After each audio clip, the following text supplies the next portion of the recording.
ची ढेप डोक्यावर घेतली, चालत चालत चालत मोठा स्टँड पर्यंत बसला, गेला गाडीमध्ये बसला. गाडी त्याच्या गावामध्ये गेली, गाडीतून उतरला, गुळाची ढेप डोक्यावर घेतली, चालत चालत घरी आला. पण डोक्यात एकच विचार आला. का? काय विचार आला? मामानं आपला अपमान केला. लक्षात घ्या, पैसा वाढला. पैसा मामानं सांगितलं किती वाईट आहे, लक्षात घ्या. पैसा म्हणजे विष सांगितले. काय सांगितले? मामानं सांगितलं पैसा म्हणजे विष आहे. तो नेहमी योग्य मार्गाने कष्ट घेऊन गरजे एवढाच मिळवावा, आणि तिनं अन्यायानं किंवा वाम मार्गाने तो कदापि मिळू नका. मामानं सांगितलं पैसा सुखच देतो असं नाही, तो तसा खरोखर नाही. मामाने सांगितलं पैसा सुखच देतो असं नाही. अति पैसा सुद्धा माणसाला स्वार्थी, निष्ठुर, क्रूर, अहंकारी, निर्दयी बनवतो आणि त्यातच आपला सर्वनाश होतो. मामाने सांगितलं अरे चोच त्या परमेश्वरानं दिली, दाना बी तोच देईल. पैशासाठी कधी लाळ घुटू नका. अहंकार आला पैशामुळे. पण घरी गेल्यानंतर त्या मुलाच्या आईने सांगितलं अरे बाळू मामा, देव म्हणजे खैराच्या इंगळासारखा देव आहे, लक्षात घे. होत्याचं नव्हतं करायला देवाला वेळ लागणार नाही. अरे आज आपली अन्न दशा झाली असती, मामाने जर पैसे दिले नसतं तर जमीन सोडून घेतली नसती तर आज भाकरीच्या तुकड्याला भाग झाला असतो रे. मामा देव म्हणजे खैराचा इंगळ आहे, लक्षात घे. मामा सांगायला लागले, मंडळी ती मुलाची आई त्या मुलाला सांगायला लागले अरे तू गावात असशील मोठा, पण मामांच्या समोर तू चिलटा समान आहे. काय सांगितलं? तू गावामध्ये असशील मोठा, पण मामांसमोर तू चिलटा समज. आणि गुळाची ढेप त्या मुलानं डोक्यावर घेतली, चालत चालत मोठा स्टँड पर्यंत आला आणि गाडीमध्ये बसला. गाडी गावामध्ये आली, मामांच्या तळावर चालत चालत चालत आला. गुळाची ढेप मामांच्या तंबू समोर नेऊन ठेवली. मामांना नमस्कार केला, पाया पडला. त्यावेळेला मामाने सांगितलं आता कसं? हा गुळ बाळू धनगराला पोचला, यात नवल नाही बघ. या गुळासारखा तुझा गोड संसार प्रपंच होईल. मामाने आशीर्वाद दिला. का? मामांच्याकडे येत असताना आपला पद पैसा अहंकार सगळा घरीच सोडून यायचा. का? देणाराही तोच आहे आणि घेणाराही कोण आहे? मामाचे. लक्षात ठेवा. बोला बोला बळवमांच्या नावाना. तर मंडळी असा हा देव बळवमा. तर भडगाव, या भडगावचे शिवाप्पा सोलापुरे म्हणून मामांचे एक निष्ठ भक्त होऊन गेले. त्यांचं गाव होतं मंडळी, जसा सोलापूर जिल्हा आहे तसं कर्नाटक भागामध्ये संकेश्वर गावाच्या जवळ सोलापूर नावाचं गाव आहे, तिकडेही सोलापूर. तर मंडळी त्यांचे वडील शिवाप्पा सोलापुरे यांचे वडील मंडळी या सोलापूर गाव सोडलं, भडगावला स्थायिक झाले. या भडगावला स्थायिक झाल्यामुळं सगळे त्यांना सोलापुरे म्हणून हाक मारले. बघा, एखादा पुण्याचा असेल तर पुणेकर म्हणतो, एखादा बारामती असेल बारामतीकर, सोलापूर असेल तर सोलापूरकर म्हणून हाक मारतो. तसं मंडळी सगळे त्यांना सोलापुरे म्हणून हाक मारायचे. काय? सोलापुरे. आणि हा शिवाप्पा सोलापूर यांचा जन्म 1914 साली मंडळी कुठं झाला? याच भडगाव मध्ये झाला. हा शिवाप्पा सोलापुरे एवढा प्रामाणिक माणूस, बघा किती प्रामाणिक माणूस. लबाडी सुद्धा सहन होत नव्हती. गावामध्ये एक पंच म्हणून काम करत होते. न्याय निवाडा करायला हा शिवाप्पा सोलापुरे पुढाकार असायचा. पंच म्हणून काम करत होते. पण लोक लक्षात घ्या, चांगलं लोकांना सहन होत. सगळ्यात जास्त त्रास आज कुणाला आहे? सगळ्यात जो चांगलं वागतो, नीतीने वागतो त्याला त्रास. दारू पिऊन पडू जाऊ त्याला त्रास, पण एखाद्या दारुड्याने जर माळ घातली तर त्याला त्रास. चांगल्याला त्रास होतो. आणि मंडळी खरोखर हा चांगला वागतोय, गावामध्ये जो निर्णय घेतोय, महत्वाचा निर्णय घेतोय, योग्य रीतीने न्याय निवाडा करतोय, त्याला त्रास. काय झालं की गावातले काही लोक त्याला वैर धरून होते. का?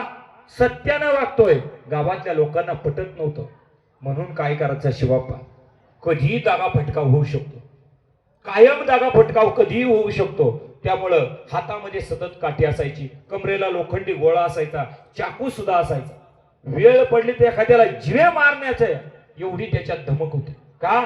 अरे आपण चुकतच नाही ना, आपण योग्य रीतीने न्याय निवाडा गावातला करतोय, पंच म्हणून काम करतोय. पण काही लोकांना वैर धरलं आणि वैर धरल्याच्या नंतर शिवाप्पा सोलापुरेला ठार मारण्याची सुपारी दिली. बघा, चांगलं वागतोय त्याला त्रास. शिवाप्पा सोलापुरेला ठार मारण्याची सुपारी दिली आणि शिवाप्पाला हे कळालं. आता काय करायचं? आता आपल्याला बाळू मामाशिवाय कुणाचा आधार नाही. मामांच्या तळावर निघा. पण एकटं कसं जायचं? कधी सुद्धा दगाफटका होऊ शकतो, मारेकरी लोक कधी आपला घात करू शकतो.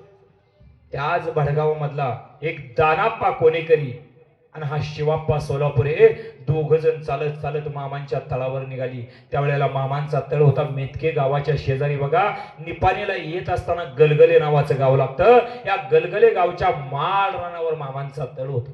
हे दोघ जण शिवाप्पा सोलापुरे दानाप्पा कोणेकरी दोघ जण मामांच्या तळावर संध्याकाळी 5 वाजण्याच्या सुमारास पोहोचले. संध्याकाळी मंडळी प्रसाद घेतला. सकाळ झाली पण देवाला विचारण्याची धाडस सुद्धा होईना मंडळी. देवाला गारानं घालावं पण परिस्थिती नाजूक होती का मनामध्ये भीती होती.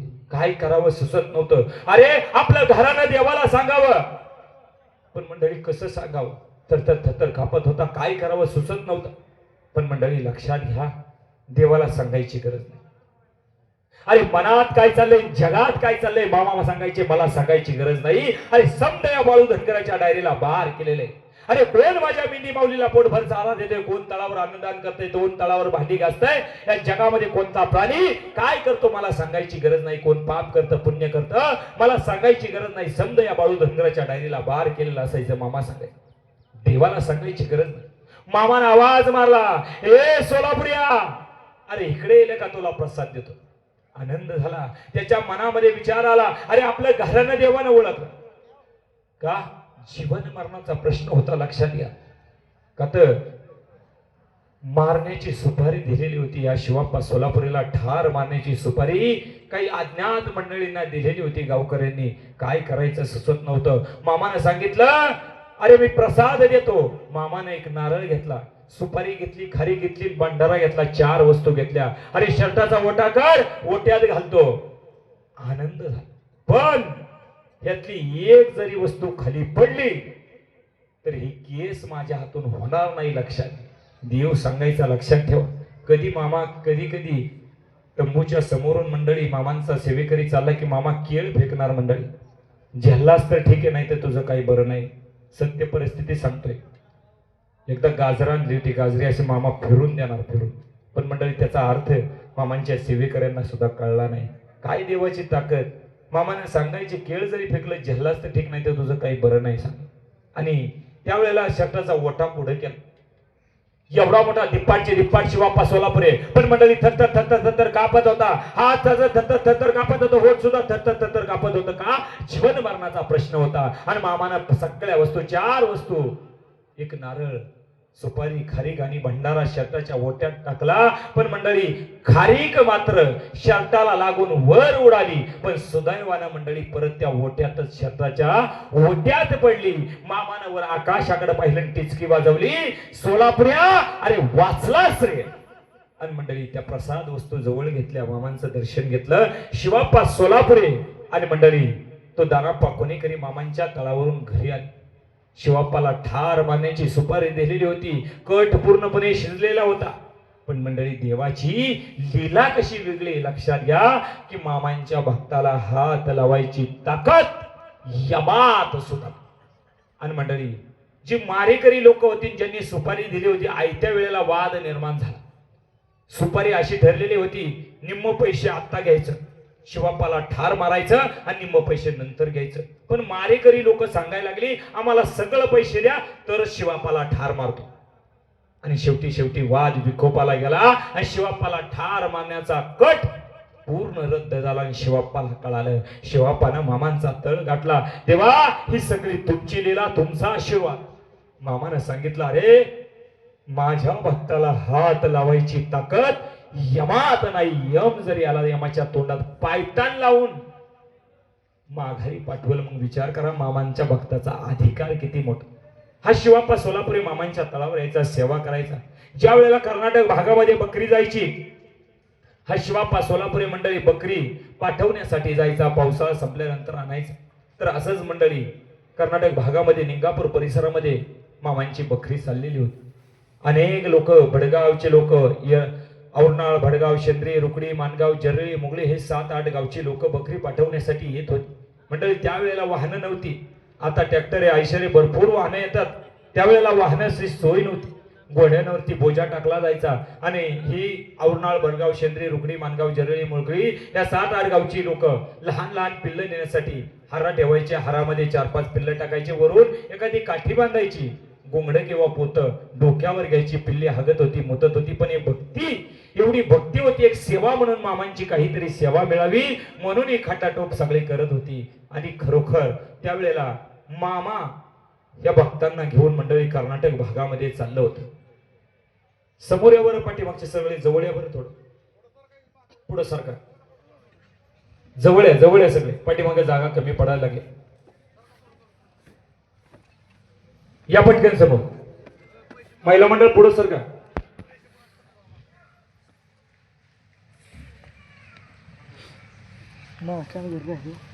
बोला बोला बोला मंचा नावना. तर कर्नाटक भागामध्ये मंडळी गावाचं नाव आहे का, सुंदळी नावाचं गाव. सुंदळी गावामध्ये मामांची बकरी पोचली आणि सगळे लोक, बकरी पाठवायला गेलेली लोक माघारी जाणार होते. सकाळचे 10 वाजलेले होते.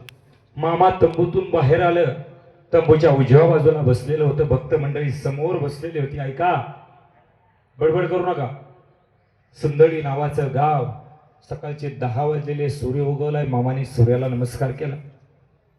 सगळे भक्त मंडळी समोर बसलेली. देवाच्या डोळ्याला सुद्धा धारा लागल्या. का? अरे बाबा हो, तुम्ही माझी बकरी पाठवायला येताय, तुम्ही तळावर शेवेला येताय,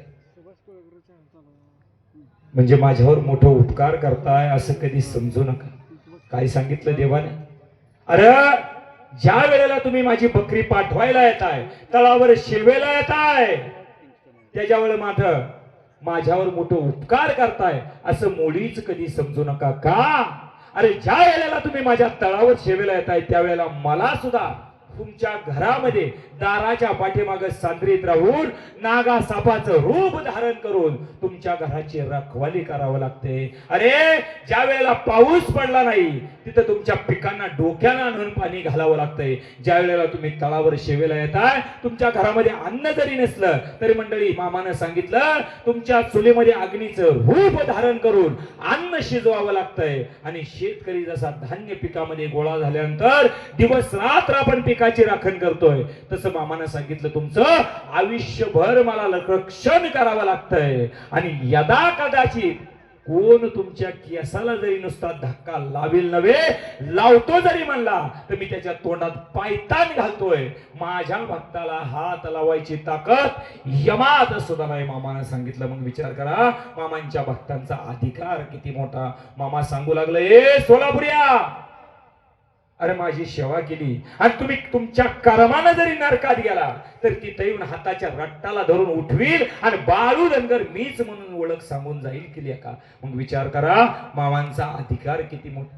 तर मंडळी एक दिवस असा प्रसंग आला, हा शिवाप्पा सोलापुरी स्वतःची जमीन नव्हती, पण भडगाव मध्ये जवळच मंडळी कापशी, सेनापती कापशीच्या शंकर वर्टेकरांची जमीन ही बडगावच्या जवळ होती. आणि मंडळी 9.25 एकर शेत. ती कसत कोण होतं? हा शिवाप्पा सोलापुरी. आणि त्याच शेतात एकदा मामा स्वतः देव बाळोमा आणि भडगावचे वीराप्पा कोणीकरी, मामा त्यांना सावकार म्हणायचं, हे वीराप्पा सावकार आणि मामा त्या शेतामध्ये आले. बैल झुंपलेली होती, कुळव हाकायचं काम चालू होतं. म्हणजे शिवाप्पा सोलापुरे कुळवावर उभा होता. मामा आलं आणि मामा बोलायला लागले, हे सोलापुऱ्या, अरे थांबा वाऊत, किती राबतोस का. बघा आता देवाचं शिवाप्पा सोलापुऱ्याचं मन मोकळपणाचं बोलणं व्हायचं. मामा तुला काय आमच्यासारखं राबावं लागतंय का? तुला काय आहूत मारायला जमणार आहे का? हाकायला जमणार आहे का? त्यावेळेला मामाने सांगितलं, अरे देव बाळूमा काय जगाचा मालक, हे सृष्टी ज्यानं निर्माण केली तो जगाचा मालक. अरे बैलाचं कासरं मामाने हातात घेतलं, कुळावर उभं राहिलं, सरळ रेषेमध्ये बांधा समोरच्या बांधापर्यंत आहूत गेलं आणि परत समोरून ज्या ठिकाणी सुरुवात केली त्या ठिकाणी आलं. अरे देवाला काय अशक्य, काय अशक्य मंडळी. आणि त्यावेळेला मामानं सांगितलं, मामा आणि शिवाप्पा सोलापुरी निवांत गप्पा मारत बस. पण मंडळी त्या जमिनीबद्दल मामांच्या बद्दल काय भेद चालला होता मामांनाच माहित. त्या जमिनीकडे सगळीकडे मामा निरखून बघत होतं. काय भेद चालला होता फक्त मामांनाच ठाऊक होता. पुढल्या वर्षी परत मामा त्याच शेतात आलं आणि धान्य आपण उखळामध्ये कसं काढतो तसं काठीनं जमीन उकरायला सुरुवात केली, जमिनीतली माती उकरायला सुरुवात केली. मामा हे काय करता सदेवा? अरे धान्य निघतंय, तांदूळ निघतंय का नुसता कोंडाच निघतोय पाहतो. आणि काही दिवसानंतर कुळ कायद्यानुसार ती जमीन शिवाप्पा सोलापुरेच्या